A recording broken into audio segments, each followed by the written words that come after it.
Nearly all of the inhabitants of Lustria are considered mysterious in other parts of the Warhammer world. Seldom do the cold-blooded creatures of the continent wander beyond their tropical habitats, the frigid climates of more northerly realms disagreeing with their biological needs. Legends of fearsome carnosaurs and colossal stegodons have spread as far as the Empire, but hard facts are hard to find. Even those as wise as the elves of Ulthuan have an incomplete understanding of the continent's fauna. Yet some creatures are more mysterious than others. Among these elusive beasts, the rarest and most majestic are the flying serpents known as Coatls. With the horned head of a dragon, sinuous body of a snake, and rainbow-hued wings of a jungle bird, the appearance of a Coatl is an awe-inspiring sight. Unlike many of the other gigantic reptilian beasts of Lustria, Coatls are not mere mindless brutes. Instead, they are powerful mages, knowledgeable in the lores of heaven, life, and light. The jungle itself bends to their will, twisting and turning to confuse and inconvenience enemies at every turn. Hordes of Chaos Worshippers in Skaven have been waylaid for weeks by their actions, ultimately leading to the destruction of these foul forces.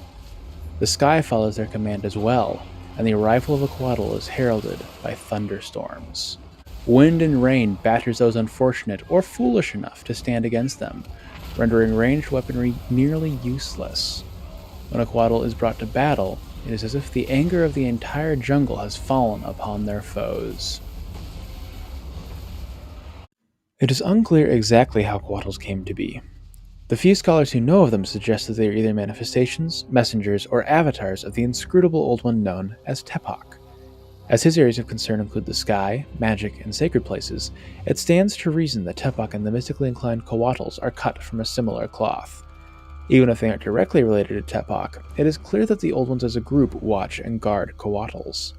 The arcane and mystic protection they benefit from ensures that only the luckiest of opponents can land a telling blow on them.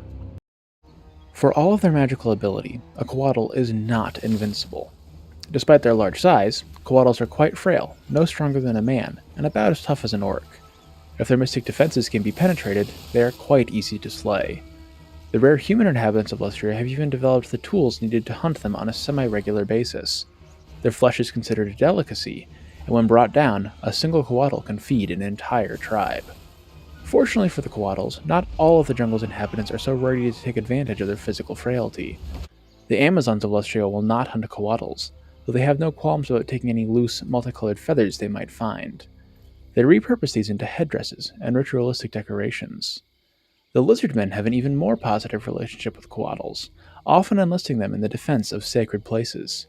Skink priests can beseech them for assistance in such a task, and on some occasions, the Coatls will answer the call.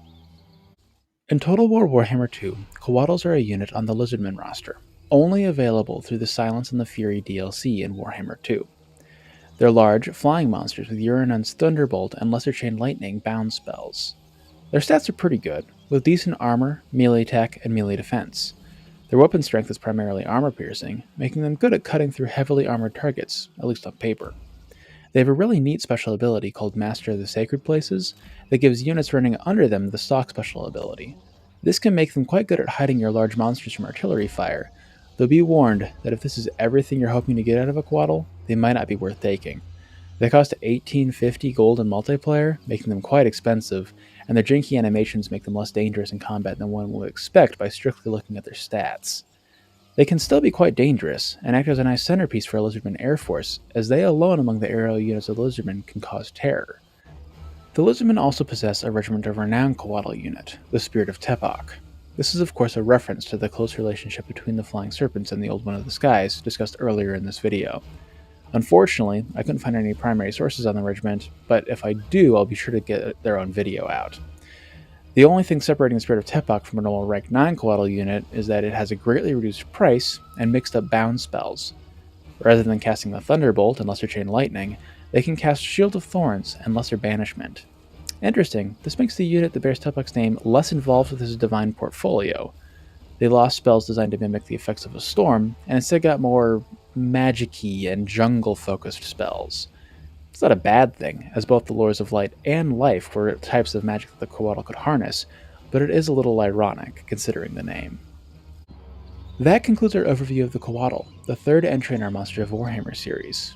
Sadly, I believe that, for the time being, we will be leaving the jungle continent of Lustria for colder grounds in the near future.